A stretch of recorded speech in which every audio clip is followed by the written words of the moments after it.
اس وقت سے ڈرنا چاہیے جب کوئی اپنا مقدمہ رب کی بارگاہ میں پیش کرے۔ مظلوم کی بد دعا سے بچنا، جب وہ اپنے ہاتھ اٹھاتا ہے نا رب کی بارگاہ میں، رات کو اللہ کے حضور شکایت کرے۔ خاتون نے جو گود میں بچہ اٹھایا وہ بھی غریب ہے تو کہتا چل چل، کبھی ظلم نہ کریں، کبھی زیادتی نہ کریں۔ بد دعاؤں سے بچنا چاہیے۔ حضور نے نام لے کے کہا مظلوم کی بد دعا سے بچنا۔ دکاندار کپڑے دیکھ کے اہمیت دیتا ہے، کپڑے دیکھ کے۔ اگر دکان پہ چڑھنے والا مہنگے کپڑے پہن کے چڑھا ہے تو اٹھ کے کھڑے ہو کے مال دکھاتا ہے۔ اگر کپڑے پھٹے پرانے ہیں اور خاتون نے جو گود میں بچہ اٹھایا وہ بھی غریب ہے تو کہتا چل چل، انہیں خریدنا کچھ ہے نہیں۔ یہاں سے ظلم شروع ہوتا ہے، یہاں سے۔ بندہ دیکھ کر لوگ اس کے ساتھ رویہ اختیار کرتے ہیں، بندہ دیکھ کر میری غربت نے کیا مجھ کو زمانے میں بدنام، تیری دولت نے تیرے عیب چھپا رکھے۔ حضور فرمانے لگے مظلوم کی بد دعا سے بچنا، جب وہ اپنے ہاتھ اٹھاتا ہے نا رب کی بارگاہ میں، تو پھر آسمان کو بھی حکم ہوتا ہے تو درمیان میں ہٹ جا، کوئی شے نہ آئے اسے سیدھا اللہ کی بارگاہ میں پہنچنے دے۔ ہٹ جاتی ہے ہر چیز۔ مظلوم کی بد دعا سے بچو۔ حضرت سعد عزت دار آدمی تھے، لوگ عزت داروں پر بھی ظلم کرنے سے باز نہیں آتے۔ حضور کے غلام تھے، نبی پاک کے سچے سچے صحابی تھے۔ اس نے جھٹ سے منہ کھولا الزام لگا دیا، سوچا سمجھا ہی نہیں کہ میں اس شخص کے بارے میں بات کر رہا ہوں جس کی صبح اور شام میں حضور کے ساتھ وفا کرتے گزر گئیں، بخاری میں موجود ہے۔ ظلمن بات کی، ظلمن کہنے لگا نہ جہاد پہ جاتے ہو، نہ مال غنیمت انصاف سے بانٹتے ہو، نہ عدل کرتے ہو، الزامات لگاتا۔ حضرت سعد چپ کر گئے۔ کئی دفعہ نفیس آدمی وہ اس کو تکلیف ہوتی ہے وضاحت دیتے بھی کہ میں وضاحت دوں۔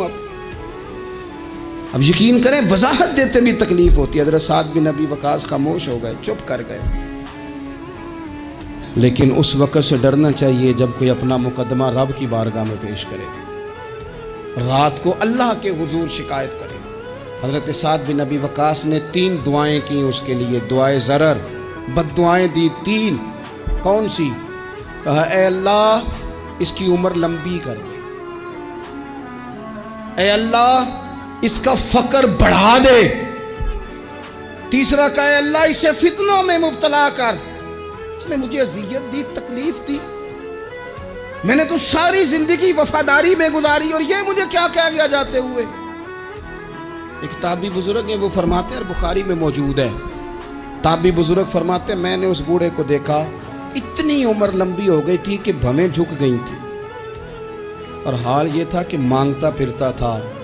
ایک دفعہ روٹی کھاتا تو بھوک ختم نہ ہوتی، پھر مانگنا شروع کر دیتا، فقر لمبا ہو گیا۔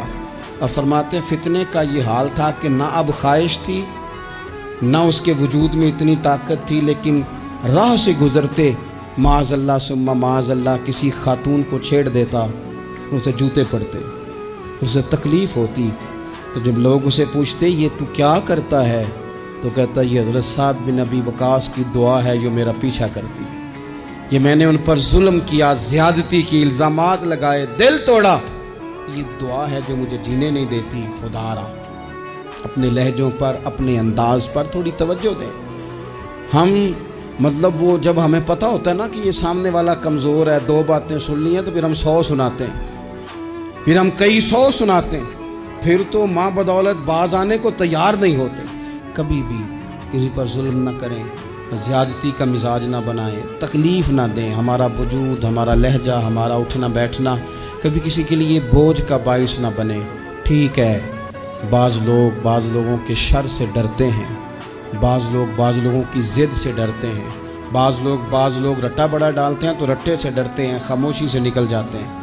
اس کا مطلب یہ نہیں ہوتا، وہ حضور نے فرمایا مومن نرم دل ہوتا ہے، سامنے والا سمجھ لیتا ہے شاید بزدل ہے، اس کو پتہ ہی کوئی نہیں، وہ تو نرم دل ہے۔